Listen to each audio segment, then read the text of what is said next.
Now, just today after Prime Minister Narendra Modi reaffirmed the importance of implementation of the UCC, the Uniform Civil Code in India, the AIUDF has hit out, describing it as more of a BJP code than a truly uniform law.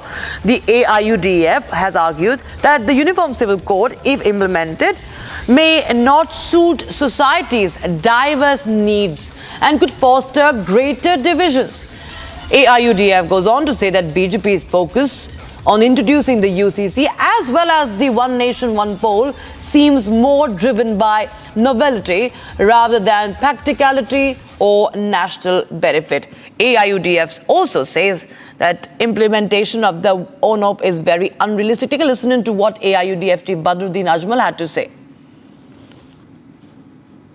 Maharashtra और झारखंड के चुनाव से पहले फिर से एक बार UCC और uniform civil code और वन नेशन वन इलेक्शन की बात को लेकर के ऑपोजिशन और सरकार के बीच में तनाव शुरू हो गया है।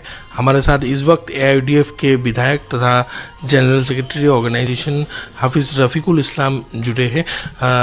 इस्लाम साहब, क्या कहेंगे जो कल प्रधानमंत्री ने भी कहा है कि एक साथ रहेंगे तो सेफ रहेंगे, एक रहेंगे तो सेफ रहेंगे। उन्होंने यूनिफॉर्म सिविल कोड की ओर इशारा भी किया है। एआईयूडीएफ की क्या राय है इस पर? देखिए, हमारे मोदी जी को हमेशा ये लगता है कि कुछ नया करूं, लेकिन नया तो होता नहीं। उन्होंने जो 2014 में जो वादा किया था 15-15 लाख हर किसी के खाते में देने का, वो भी नहीं आया। काला धन बाहर से लाएंगे, एक काला धन भी नहीं ला पाए। स्विस बैंक से पैसा लाएंगे, नहीं ला पाए। पूरे विश्व में इंडिया का जो हंगर इंडेक्स में जो पोजीशन है बहुत बुरा है। मतलब करोड़ों इंडियन है जिनके पास घर नहीं है, खाने को नहीं है, बहुत बुरा हाल है। अब इसमें उनको इससे उठ के इसको ढकने के लिए कुछ नया करने का सोच रहे हैं, लेकिन ऐसी दो चीज़ें उन्होंने वो किया है जो ऑलमोस्ट इंडिया में इम्पॉसिबल है और दरकार भी नहीं है। वन नेशन वन इलेक्शन, देखिए, प्रैक्टिकल नहीं है। इंडिया में वन नेशन वन इलेक्शन हुआ करता था एक समय में, आफ्टर इंडिपेंडेंस कुछ सालों तक चला, लेकिन बाद में डिसऑर्डर हो गया। अभी मोदी जी के पास संख्या नहीं है। किसी एक को अगर कन्विंस करके संख्या बना के अगर इस बिल को पास भी कर लेते हैं, मैं समझता हूँ ये ज़्यादा टिकने वाला नहीं है। 5 साल 10 साल तक चलेगा, फिर डिसऑर्डर हो जाएगा। इतना बड़ा कंट्री, इतने सारे स्टेट्स, इसमें कभी किसी स्टेट का कुछ हो जाएगा, कुछ हालात हो जाएंगे।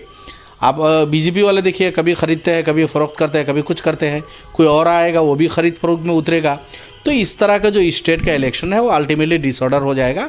और वन नेशन वन इलेक्शन ये अगर करेंगे भी 5-10 साल के बाद, फिर डिसऑर्डर हो जाएगा। तो इस एक्सरसाइज के पीछे ना पड़ के उनको मुल्क के डेवलपमेंट के पीछे पड़ना चाहिए था। जो वादा उन्होंने किया था उस वादा को निभाने के लिए काम करना चाहिए था। लोगों को इस जो इंडिया का जो पोजीशन है, बेरोज़गारी है, इससे कैसे लोगों को उठाया जा सके। विश्वगुरु की बात करते हैं, लेकिन पर कैपिटा इनकम देखिए हमारा बांग्लादेश से भी कम है। बांग्लादेश से भी पर कैपिटा इनकम इंडियन वालों का कम है। तो इधर विश्वगुरु की बात हो रही है। विश्वगुरु हो तो हमें अच्छा भी लगेगा, लेकिन कैसे हो पाएगा उसके लिए उपाय ढूंढना चाहिए था। तो वन नेशन वन इलेक्शन छोड़ना चाहिए। दूसरा मसला है कि उनका ये यूनिफॉर्म सिविल कोड वाला मसला। यूनिफॉर्म सिविल कोड भी आप देखिए, इंडिया इतना बड़ा कंट्री है, 130 करोड़ लोग हैं। बहुत सारे कास्ट कम्युनिटी, धर्म के लोग, मज़हब के लोग यहाँ रहते हैं। हर किस्म का कुछ ना कुछ अलग अलग पर्सनल लॉज है, कस्टम्स ट्रेडिशन अलग अलग है। और इसके साथ ही हम मिलजुल के इंडिया में हज़ारों साल से यहाँ रह रहे हैं। इंडिया के कॉन्स्टिट्यूशन ने भी उन पर्सनल लॉज को अलाउ किया है। Now, viewers, this reaction is coming in after the Prime Minister, on the occasion of a National Unity Day, Ekta Devas, made this statement in Gujarat. He had, in fact, once again made the pitch for the implementation of the Uniform Civil Code and One Nation, One Election, One Nation, One Poll. Take a listen, and viewers, to that statement of the Prime Minister.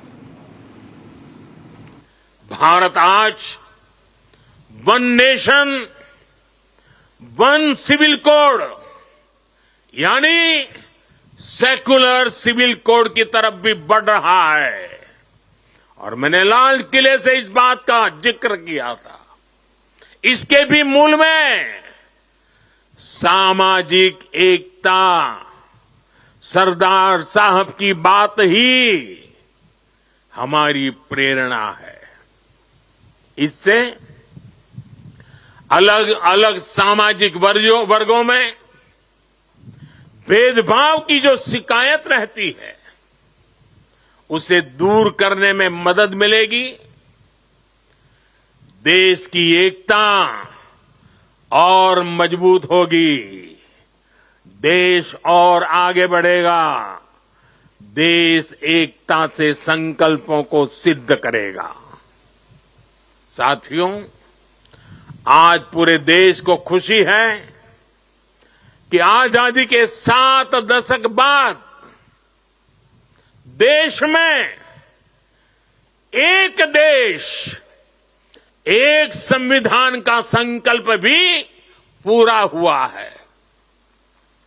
सरदार साहब की आत्मा को मेरी ये सबसे बड़ी श्रद्धांजलि है। Short break, viewers, but